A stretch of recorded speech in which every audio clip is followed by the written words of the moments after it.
Hello, and welcome to all our viewers and listeners wherever you may be. My name is MK Smith. And I'm Bassam Haddad.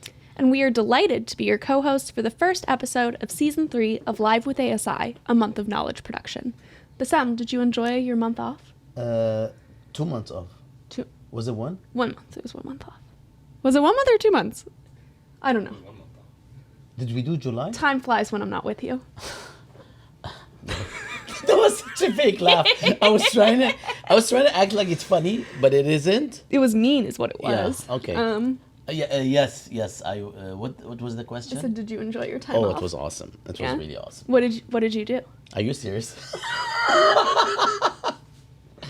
Oh my God. We went on vacation with my family. So nice. And it was a bit much because we cut it short and came back. It was just too much after COVID to go for such a long time. Thank you so much for the invitation. You're welcome. Mm-hmm. Let's roll the intro. Let's do it.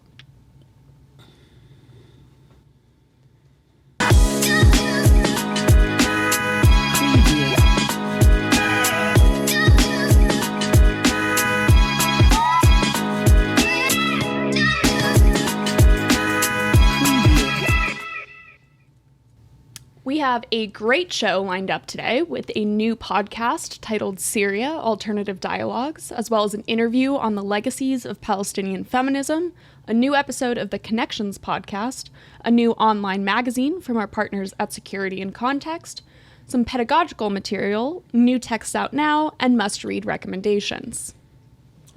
And of course, engaging conversations with Rabia and Nasser, Nada Elia, Mu'in Rabbani, and George Forlas. As always, you can find all of the content. Oh, Forlas is the way I should pronounce it. Mm-hmm. Can you use brackets, not parentheses? This is to Muhammad, our fearless leader and scriptwriter. Yeah, George. I actually found it incredibly helpful the way you wrote Forlas. Yeah, but the brackets. I understand. Okay. No. As always, you can find all the content discussed on the show today in the episode digest, which will be published on Jadaliya in the coming days. So sit back, relax, and let's get to it. First, we have a new joint effort between the Arab Studies Institute, Security and Context, and the Syrian Center for Policy Research. The Syria Alternative Dialogues podcast, provides a platform for knowledge production and evidence-based dialogue about domestic and transnational political, economic, and social challenges in Syria's protracted conflict. The podcast aims to make the process of producing knowledge more accessible to the Arab world and discusses the importance of investing in there's like 3 I's, it was some alliteration. Yeah. Importance of investing in integrative networks among researchers and knowledge production institutions on the regional and global levels. 2 episodes are out now. The first episode is a discussion on securitization of food and climate in the Syrian conflict, which I had the pleasure to be involved in as I interviewed Dr. Marwa Dawoodi. And the second grapples with the political economy of militarism and neoliberalism. You can find both of these episodes on Apple Podcasts, Google Podcasts, Spotify, or wherever else you get your podcasts. Anywhere you get your And you can podcasts. also find them on SCPR, the Syrian Center for Policy Research website. And we will have all of these links in the digest that will be published in a few days on Jadaliya. And joining us all the way from Vienna, Austria, we are very happy to have Rabia Nasser, who is an economist, researcher, and co-founder of the Syrian Center for Policy Research, to tell us more. Hi, Welcome. how are you? Hi. I'm very glad to be with you. مرحبا ربيع كيفك؟ أهلا. We are very happy that you are with us, and we would love to simply ask you to tell us more about the podcast. We do so many things, we get confused. Is it a website? Is it a project? Is it a podcast? فتفضل. If you, I must say that ASI is a partner as well as Security and Context, and I am one of the co-hosts along with Omar Dahi and Rabia Nasser. But we would like to hear it from you, from the horse's mouth, and please share with us what we have done already on the podcast and what to expect. Yeah, thank you both. And I think this is part of our understanding of the importance of research and knowledge production as part of the enhancing the public space. As all of you know, that we have shrinking public space in the region and in Syria, and during the conflict, this disappearance of public space is a huge challenge for all of us. And we think such a podcast is a small space, but it's an independent one. It's evidence-based one to enhance and engage more as much as we can from the experts, researchers, activists in a proper framework to understand Syria, to understand the situation inside the country, and to look for the future in more alternatives approach. This is how we start the idea that to bring the research and knowledge production from different sources, from different perspectives, to make the discussion more rich and more independent from the mainstream. This is a huge challenge for all of us to as we want to raise the voice, the independent voice against the donors driven podcast and donor driven channels, against the oppressors who control many channels that control the media and the conversation about Syria. So this is for us is important part of this to bring different voices and to think in a participatory approach with the production producers and also with the Syrian people or the people who are interested in Syria to make different understanding and to look differently to the future. It looks very ambitious, no?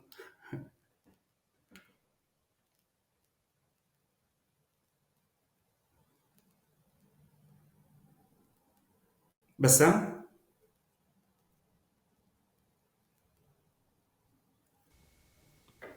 Can you hear me? Yeah, now I can hear Okay. you. We put the logo on the feed, حوارات بديلة, alternative dialogues, and we are very proud actually of this podcast, which we have started talking about in the streets of Beirut. How many years ago, Rabia? How many years ago, honestly, بشرفك, as we say, how many years ago have I been nagging you to start a podcast? Yeah, I think Five, 2016, six, 17, seven. so 5 years. I Amazing. love your like data driven answer. Okay. So, yes, and we finally are doing it, and it's not going to stop. Yani, we talked a lot about, starting, and there were some false starts. We actually did have 3 episodes recorded in Beirut, which we will refeature at some point as part of the podcast. Rabia, can you tell us a little bit about where we are headed in the future with this podcast? As I said, it's for us. It's not a podcast; it's a space. So we hope that to enrich this space with the research, with the discussion, with the dialogue. So I hope that all of us will continue work on this to be like such an informal institution for the future. And I think what we are doing in both languages, so we have dialogues in Arabic and in English for different audiences to encourage more discussions about first to highlight the a critical review for the knowledge production, to highlight on the gaps and encourage more research to be conducted in the areas that need to be diagnosed more. And I hope that also we can encourage different scenarios for the future, different alternative policies. So we'll not restrict or constrain Syria to the key mainstream narratives. In this regard, we hope that we can concentrate on key topics like oppression, for instance, like neoliberalism and militarism, like the political economy of conflict, the health from conflict within the conflict perspective, and we can continue in doing in-depth discussion with people who are experts in this regard. So we are looking for different themes, but also with one comprehensive framework to understand Syria within the region and also to look for the future in alternative way. Absolutely. And also, we had decided to not restrict our coverage to contemporary topics. So we actually, at some point, we will be going back in time to address matters that have to do even with the formation of the state of Syria, the post-colonial period, as well as the various periods that came after that. So we will be including some of these interviews and discussions as we move forward, because we can glean from them so much about what has been happening in Syria, why did things happen in a certain manner, and maybe have some insight into the prolonged uprising as a function of this historical depth.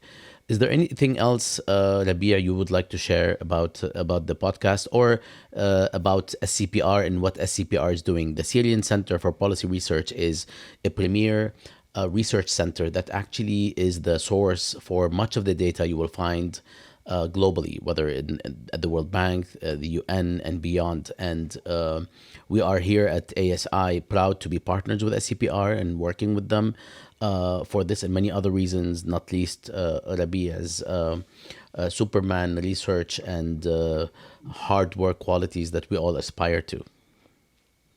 Oh, Sual can tell us a little Thank bit you about for the SCPR. exaggeration. And and no, what I want to mention that part of the participatory approach is to engage with the communities and societies. This is in research, but we are not looking just for a scientific discussion that represent our research or other institutional research. We want to engage with people in a different way, in a heterodox way, that include the art production, the intangible culture, the history, as you mentioned. So I think we are keen to have different ways to understand the society, not only through the scientific knowledge. Thank you so much, Rabia, and we hope to have you back as we continue to produce material and enjoy. You're in Vienna right now? In Vienna, and we will see you within 2 weeks, maybe Yes, in we will see you US. in 2 weeks. We will be discussing this actually a little bit on the show, maybe a little bit about the Syrian, or not the Syrian, everything Security. is Syria. The Security in Context conference, which is going to be taking place in Oklahoma City next weekend, not this weekend. Shukran, Rabia. Enjoy Vienna, and I hope to speak with you soon, as usual. MK, did you want to ask him anything? You got my questions. We're good. I got, sorry, Rabia, I stole her questions because I was so excited. Rabia, just know that I am engaged and I thoroughly enjoy listening to your Thank you very responses. much. Okay, of طيب. course. Of course. Salam. Thanks for both of you. Bye bye. Bye, my habibi. Next up, in March of last year, the Palestinian Feminist Collective issued a pledge offering feminist critiques of Zionist settler colonialism. In particular, it responds to institutional attempts to exclude Palestinian feminists from organizing spaces, as well as other attempts to mobilize Orientalist tropes about Muslims and Arabs in order to absolve Zionist violence. Last month, Jadaliya co-editor Noura Ariqat interviewed Nada Elia, who teaches Arab American Studies and Comparative Cultural Studies at Western Washington University, about legacies of Palestinian feminism. It was an incredibly insightful conversation, which I had the pleasure to be involved in the background, touching on both historical instances of Palestinian feminism and its contemporary, sorry, there was a glitch, and its contemporary struggle and manifestations. Joining us in just a moment is Professor Nada Elia herself to fill us in on the conversation. Hello and welcome. Hello. Hi, Nada. How are you? Fine. How about you? Very How about good. you? Nada, can I ask you a question before we start? Yes. How do we pronounce your last name? Elia. Elia. Oh, that's awesome. Okay, because this is what I was wondering. I apologize because my brother's name is Eli, and all we have to do is remove the E and add the That's A. it. It's Elia. Elia based on, Elia. Eli in Arabic is Elia. The name Eli in Arabic is Elia.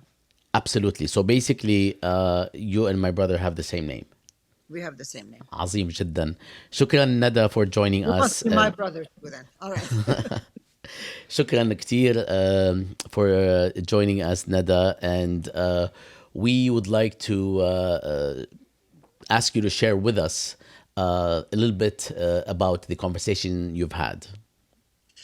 Okay, so I mean, basically, this conversation that I had with Noura and Jadaliya is an expanded version of a very brief synopsis that I gave at.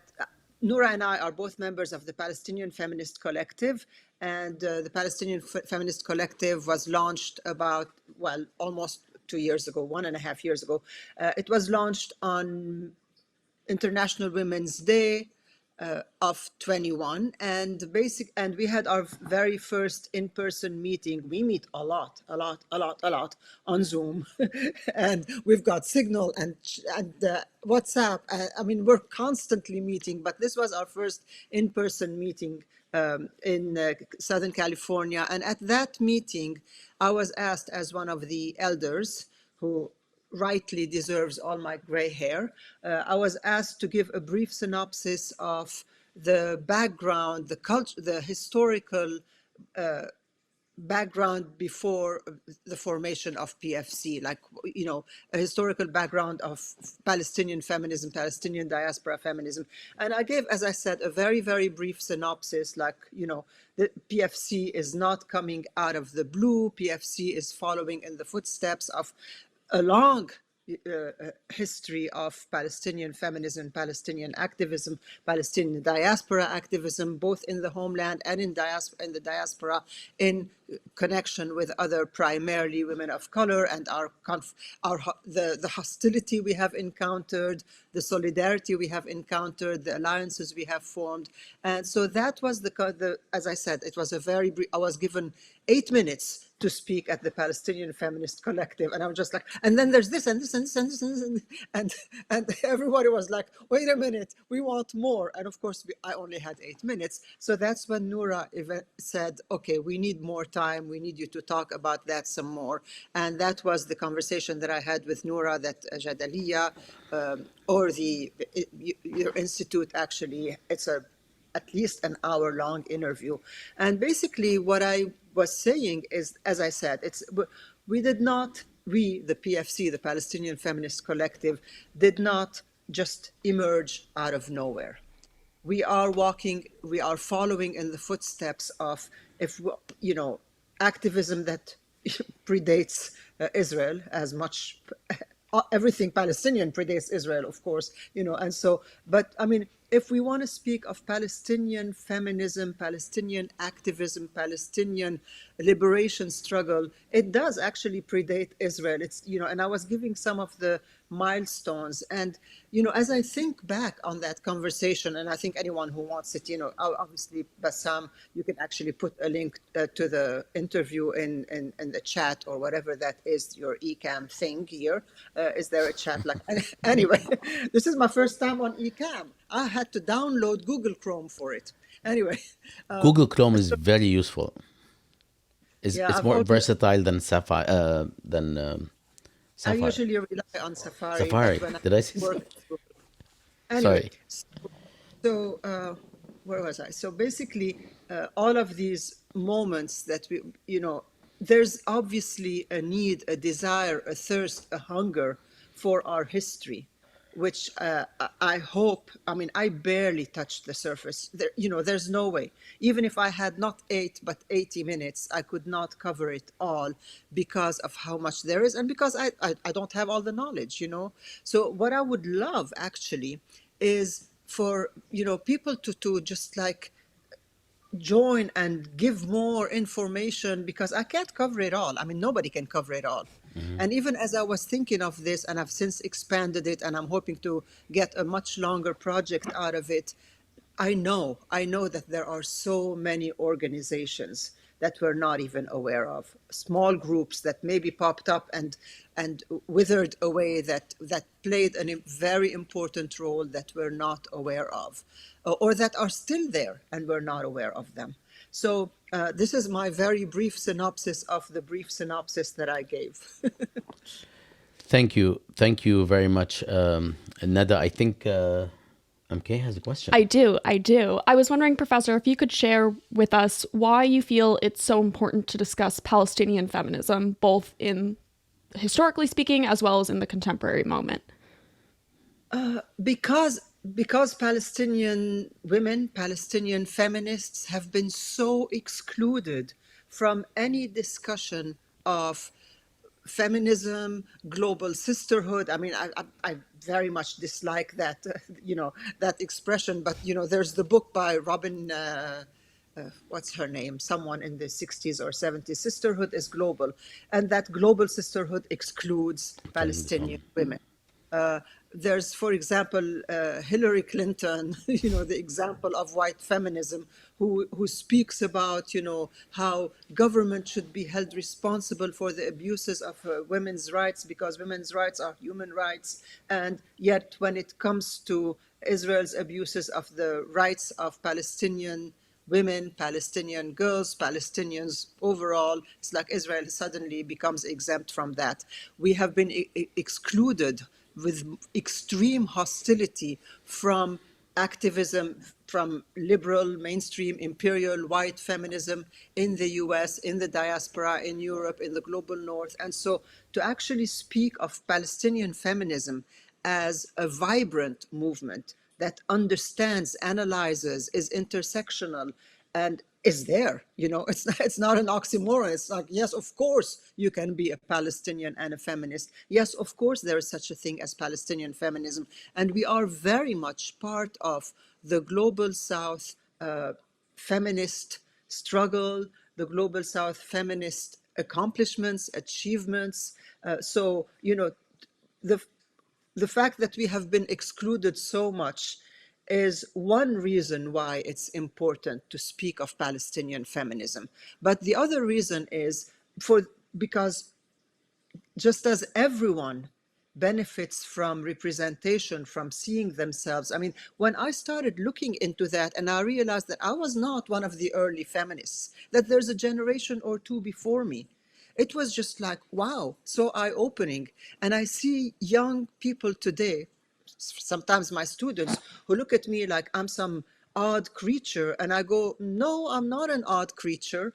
I'm actually myself the beneficiary of others who came before me who were also Palestinian feminists. So there's so many reasons why it's actually important to foreground, to highlight, to uphold, and show that there is such a thing, because for our own sake, and to counter the erasure, the invisibility, the forced erasure. I mean, it's intentional that we do not exist. And so that's why I think it's important to speak of Palestinian feminism. Thank you very much, Nada. We are excited to have had this interview, and we hope to have you again soon. And now that you have Google Chrome, it's very easy for you to join us. Of course, and I will, yes. شكرا كتير. Take care. Okay, Thank you so much. At this, thank you. At this point, we're going to do a quick interlude, if you will, and it will be about the Middle East Studies Pedagogy Initiative. Ooh, MESPI, which actually is one of the cornerstones of the Arab Studies Institute and is producing remarkable material for the classroom. I'll leave you with that, and then we'll join you in just a little bit. So here we go with MESPI promo.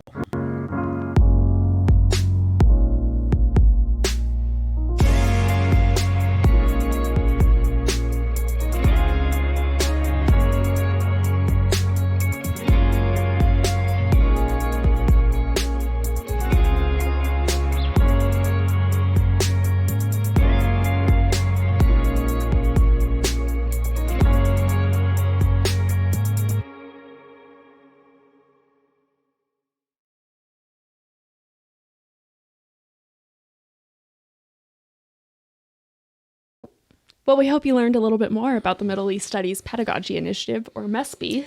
Which also gave us a breather, to be honest. Yeah, and I see Mu'in in the green room. And should we just leave them there for a little bit? Well, we have to introduce the episode anyway, so Why just does everybody leave them for a second. Why Leave does 'em for a everybody second. like to give Mu'in trouble? Well, not to fear, because we do, of course, have another episode from the Connections podcast. And for those that don't know, Connections combines journalism, analysis, and scholarship to offer timely and informative interviews on current events and broader policy questions, as well as themes relevant to knowledge production. In July, Connections host and Jadalia co-editor Muin Rabbani spoke with Monica Marks, who is a leading international specialist on post-revolutionary Tunisian politics regarding the July 25th constitutional referendum in Tunisia. This interview examines the motives and objectives behind the referendum called by President Qais Said and the response to his monopolization of power by Tunisia's political movements and broader public. And without further ado, we are happy to welcome back Muin to the show. Hello, friend. Hello, how are you guys? Marhaba Well, how are Mu'in. you? Where are you nowadays? I'm in Montreal. Wow. Such an international man. Absolutely. And Mu'in, you have a really wonderful background. Thank you. Yeah. I the- And your have to set shirt up my matches green it really screen, but, nicely. It's really this will do awesome. for now. Wow, we love it. We love it. Anyhow, Thank you very much, Mu'in. We will see you next time on LW. this was so informative. Thank you so much. Glad you enjoyed it. So, But seriously, good to see you. We're so happy to have you with us today. And we're hoping that you can share with us some of the insights gleaned from your discussion with Monica Marks regarding the referendum in Tunisia. well, I had a fascinating discussion with Monica Marks in July, shortly before the referendum called by Tunisian President Qais Said.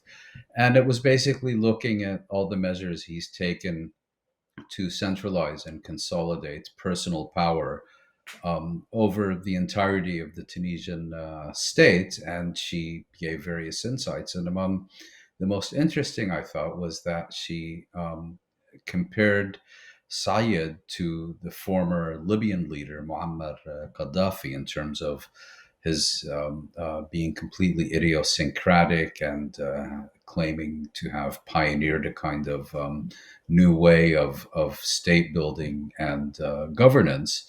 And that's where we left things in anticipation of the referendum, which, as predicted, Sayed handily won with a real or contrived overwhelming majority, although Monica did point out that there is a substantial sector of Tunisian public opinion which either supports him on account of the failures of the Tunisian state since the 2011 uprising, or have descended into apathy. Any other episode? Oh, thank you, Mu'in. I mean, this is this actually I enjoyed listening to that interview because I am actually teaching a class where we are addressing the uprisings and the aftermath within a political economy context in the Middle East. So thank you for that.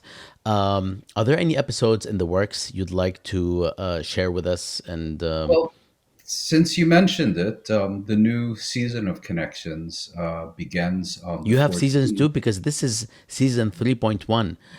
Sorry, season 3 of the Arab Studies Institute of the Arabs of Live with Arabs. ASI. There we go. Live with ASI. We got So, there. Live with the Arabs. and- That's a fun one. No, I didn't hear that. Live with the Arabs and Mary Kate. I think that's what we should call it. Live with the Arabs. Yeah. Yeah.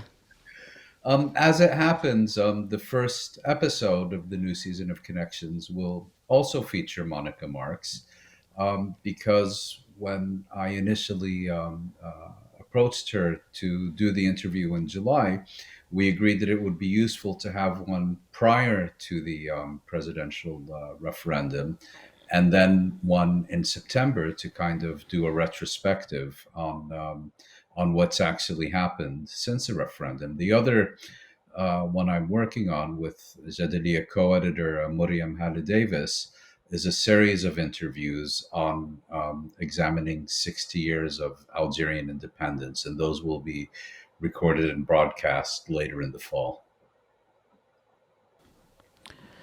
Thank you so much, Mu'in. And I hope that we could actually, end up doing something that we've done before, which is maybe you and I have a conversation, but in the other direction. We would actually like to ask you, now that we have you, we would like to ask you to shed a little bit of light on what happened this summer.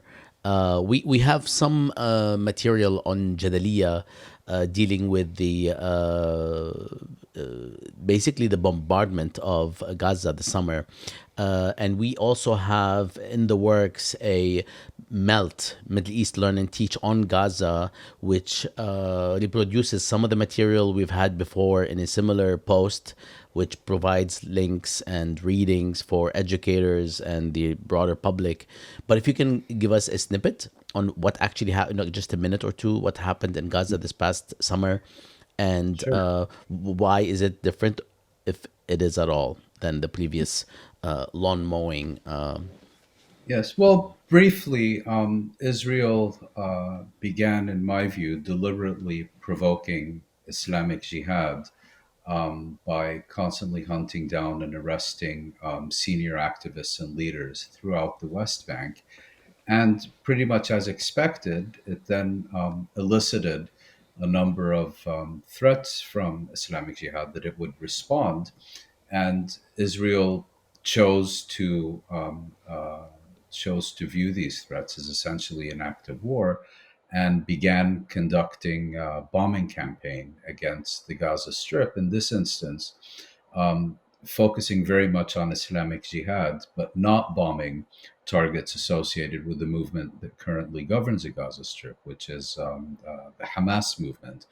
And I think what it was trying to achieve here was to, on the one hand, put Hamas in its place by basically saying, you're not going to do anything to respond to Israeli attacks on Islamic Jihad, because if you do, you will lose all the kind of privileges which are more akin to crumbs, which we've thrown your way since the previous year's assault on the Gaza Strip.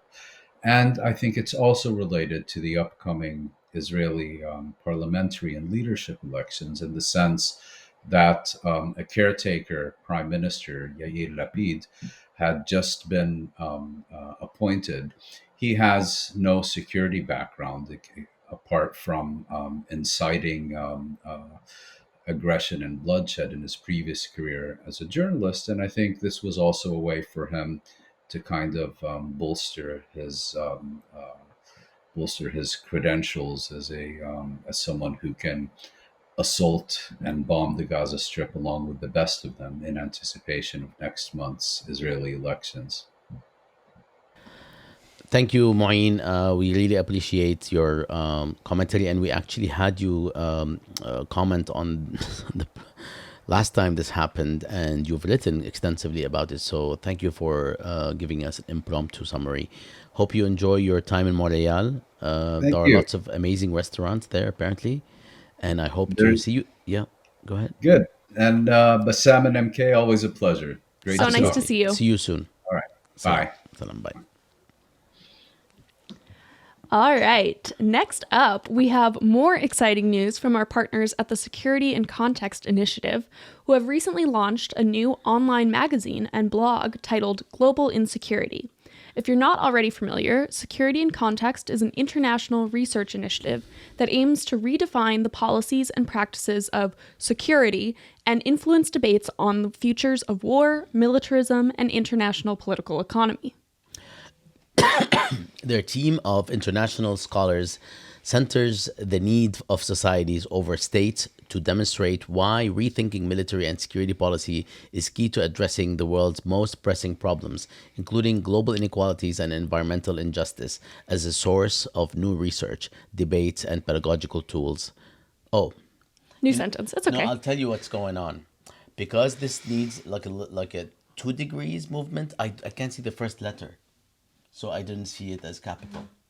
مش مشكلة. What do we do now? No, I'm joking. Muhammad, everything's okay. I love how Muhammad actually mobilizes. It's ready. Like we're like so cool about this, and Muhammad is like boiling. As a resource of new research, debates, and pedagogical tools, the new Global Insecurity magazine will serve as an essential resource on global issues. And in just a moment, we will have Associate Professor of Applied Ethics at Hampshire College and Senior Managing Editor of Global Insecurity, George Forlos, on to tell us more. Welcome, George. Hello, how are you? Well, how are you? Thank you for joining us today. Hi, George. Hello. We are so excited to have you here today to tell us a little bit more about this exciting new project from Security in Context. We're hoping that you could tell us a little bit about your involvement with Security in Context and what exactly this new online magazine hopes to achieve. Sure, absolutely. Yeah, so my involvement with Security in Context, I guess initially stems from working together with Professor Omar Dahi at Hampshire College. We've collaborated for many years now. He's a good friend, and I think we agree on a lot of things, right? So he brought me in, I don't know, a couple months ago to help sort of spearhead the launch of the magazine and the blog. We finally got things off the ground a couple weeks ago.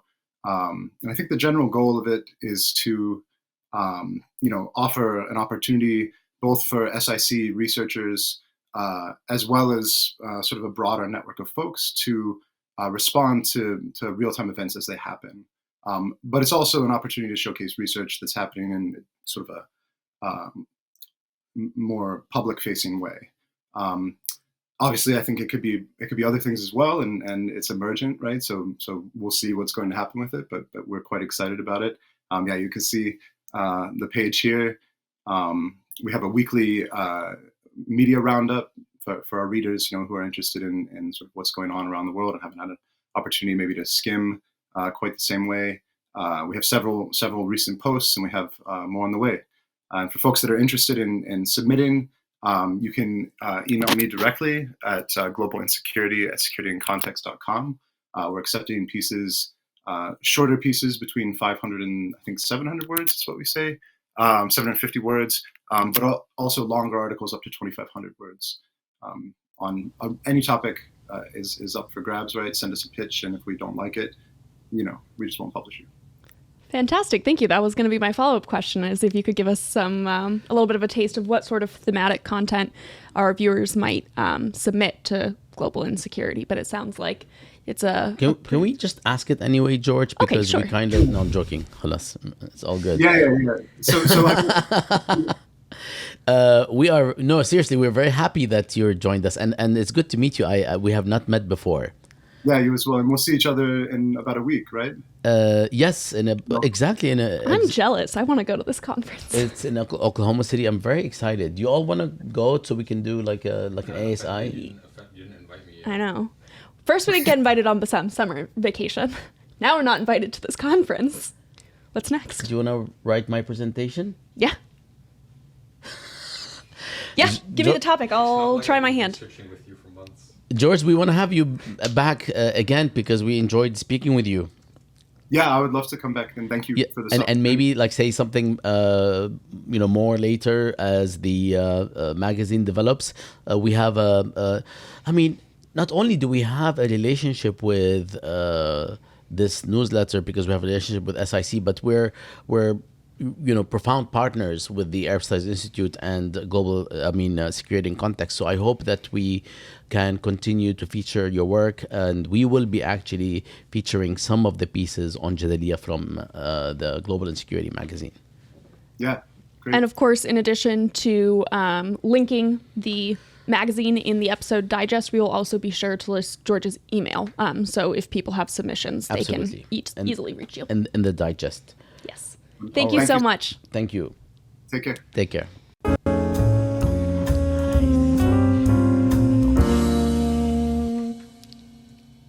Next up, Pedagogy. The team at the Middle East Studies Pedagogy Initiative, MESPI, recently published a new installment of the Engaging Books series. For those that don't know, Engaging Books is a monthly series featuring new and forthcoming books in Middle East studies from publishers around the globe. Each installment highlights a trending topic in the Middle East North Africa publishing world and includes excerpts from the selected volumes. This installment involves a selection. See, I need to do this. It's not good. Do you want to just read and then I'll say the first letter and then you go? Yeah, this installment involves a... Or you would say election. I would say election. Yeah. No, that was good, man. Okay, that Shukran. was really good. This installment involves a selection of texts from Syracuse University Press on the theme of parliamentary politics in the Middle East, covering topics such as the Iranian experience with the Second Majlis from 1909 to 1911, the Israeli Labour Party, and the development of autocratic parliaments in Egypt. Wonderful. If you want to try and move that down, because I cannot, thank you. You can find this installment on MESPY's website, mespy.com, or in this episode's digest, which will be published in the coming days.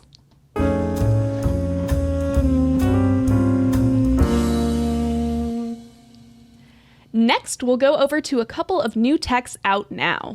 Andrew Simon's Media of the Masses explores how audio cassettes technology empowered an unprecedented number of people to create culture, circulate information, and challenge ruling regimes long before the internet entered daily life. The book operates as a sort of mixtape, with each track or chapter revolving around a particular theme, from consumption, the law, and taste to circulation. شو هيدا؟ And consumption, the law, and taste. Maybe like methods of circulation? Means of circulation? I don't know. Taste.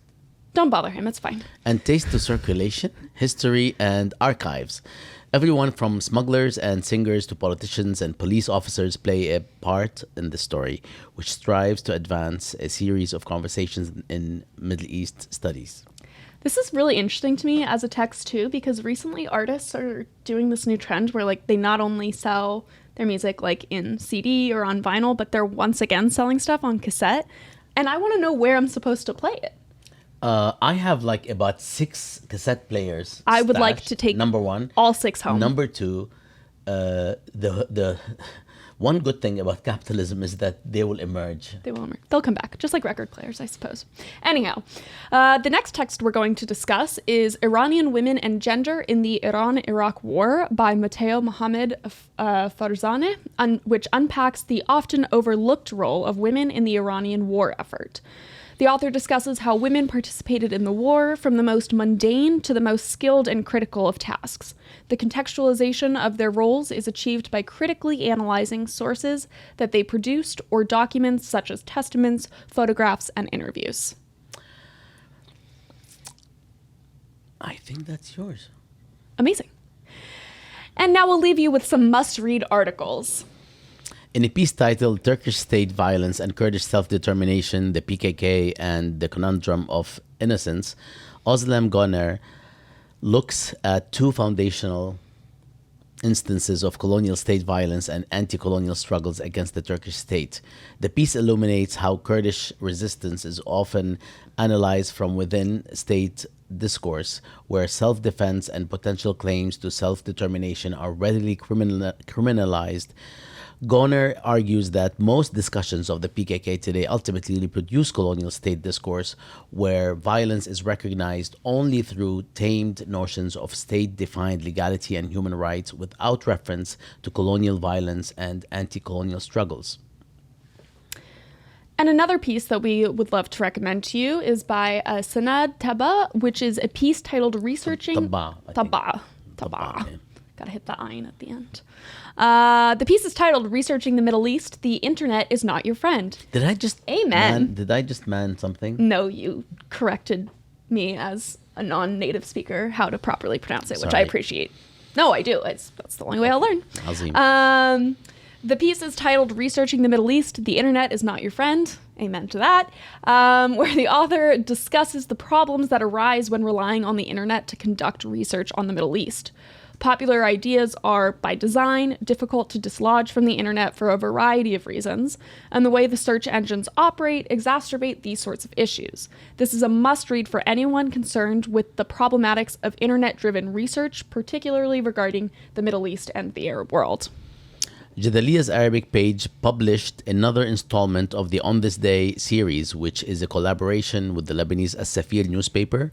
This post commemorated the 35th anniversary of the assassination of legendary Palestinian political cartoonist Naji Ali, and features articles pulled from As-Safir's archives from the 1980s. And we have a number of posts commemorating different events coming up once a month. The next one will be on about 9/11, the attacks in New York and Washington and Pennsylvania that were actually captured by As-Safir, and we are very happy to feature these on this day events, which are courtesy of As-Safir newspapers' new open source archives for the most part. Anyone can actually go through their archives. You can acquire all the readings, the stories, the content. There will be a paywall for many of the pictures and the images. It's a remarkable resource that I advise anyone to check out at assafir.com, which we will also put on in the digest. And let me just share with you the post from في مثل هذا اليوم اغتيال ناجي العلي. It's in Arabic, and I'll just go over some of the details in the post from Jadaliya. Here we go. Let me see. All right. Beautiful. So here is the post, and of course, this is a slideshow which you could use to take a look at the different images. This is Najil Ali from I think in late 1970s picture probably. And next is the As-Safir first page, main page, front page, محاولة اغتيال ناجي العلي, the attempt to assassinate Naji Ali, a bullet in the head from an unknown killer, and then a number of other material, which is very interesting also because we have asked our colleagues Rabia Salman and Ahmed Salman from As-Safir to share with us some of the anecdotes from these particular days, including ads that people would be looking at 30 some years ago. Bassam, I should ask, because I know in the past, for some of our As-Safir posts, we've had an English translation come out in the weeks following. Is that something? There is an English translation that has been delayed, but it will be out either this week or early next week before the 9/11 on this day installment appears. Great. Absolutely. Thank you so much. There is an English version of everything that we have been publishing from this series. Next is one of the cartoons by Naji Ali, دور النفط في التطبيع, which is the role of oil in normalization, in brackets with Israel, that is. That's another one where you can see the image of Jesus throwing a rock. Another is the culture page on As-Safir's issue from that from the same issue with a conversation with Naji Ali from 1983. This is another that I actually have in my office. It says Handala, who is the figure, the iconic figure from Naji Ali's cartoons, saying مقالك اليوم عن الديمقراطية عجبني كتير, شو عم تكتب لبكرة? Your article today on democracy is something I liked a lot, and what are you writing for tomorrow? And then he writes, or the person in the picture answers, عم بكتب وصيتي, I'm writing my will. So this is to commemorate or to symbolize the sort of lack of freedom of press in the region.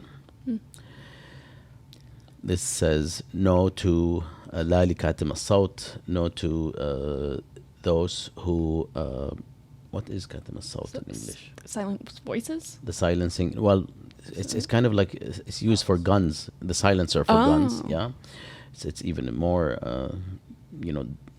daunting.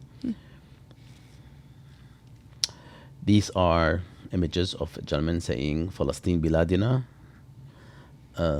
Palestine is our country, is our country, is our country, and then he passes, and then the younger generation continue the message, and so on and so forth. I will let you take a look at this on Jadaliya, and it'll also, of course, be listed in the digest, but you can go to the Arabic section and scroll down to find it, and these are the actual pages listed inside the post with a quote from the magazine. Again, everything will be also available in English, and we are excited that what did I just do? We're excited that we're publishing this series and hope to continue publishing more of these, which will toggle back and forth from Lebanese matters, regional matters, and international matters. And with that, brings us to the end of our show. Look at that! And just shukran. I got too relaxed. To lean back. That brings us to the end of our show, covering more than a month of knowledge production. And look at that, in just under an hour, too. That's awesome. Look at us. Yes. Please be sure to check out the episode digest on Jadaliya later this week for links to all the content we covered today, as well as the contact information for people such as George, if you're interested in submitting to the Global Insecurities magazine. And we have so enjoyed recapping the latest in knowledge production with you. You're not reading any of this. I know. I'm freestyling it. You're making shit up. That's how I've made it this far, yeah. Muhammad, can we say shit? Go ahead. All right. Shit. Thank you all. You said it, so I wanted to. Okay. Thank you to all our guests and viewers. Thank you to all our guests. Is this proper? Thank you to all our guests. Thank you. Louder. Yeah, I mean, it's just a little too formal for me. Thank you for joining us. And we are happy to see you again next month on episode 3.2, where we will be covering the month of September and also making the 12th anniversary of Jadaliya probably more visible than we have today, because Jadaliya actually started 12 years ago.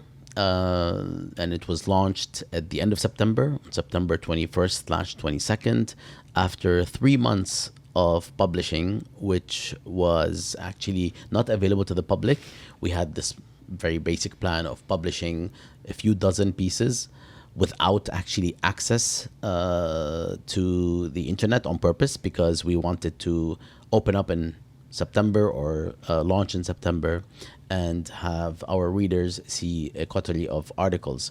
And we are beyond this. We're not excited anymore. We're just very happy and proud of that moment that was such an unknown for us in terms of where we will be going.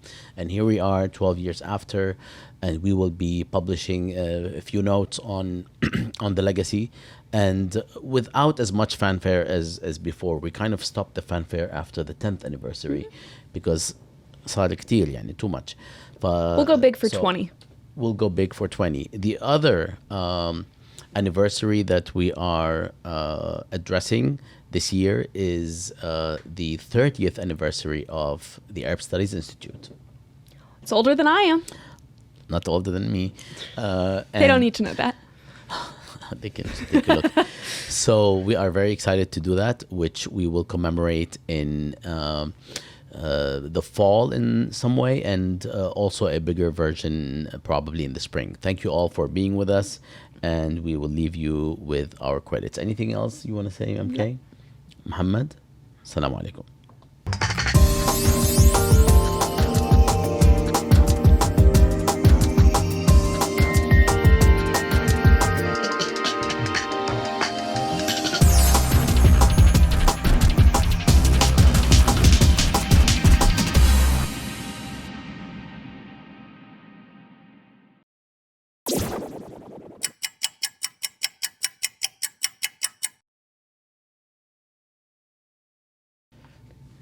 Before we end this stream, we are coming back with breaking news, because I'm sure this is where you go for your breaking news. Hold on. Picture's black. The picture is black, which is maybe fitting because I think the BBC goes black. Yeah. I don't have this on. I don't have this on. We're not supposed to be happy, but we're not happy. We're not happy. We're just all right. Muhammad just informed us something that I will let MK, because she's white, talk about it. The Queen of England is dead. Okay. Goodbye. Bye.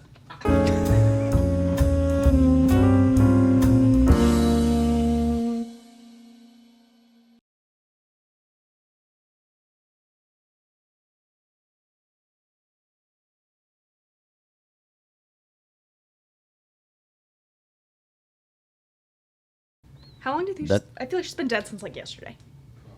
Oh my god. Why did you unmute? That's not funny.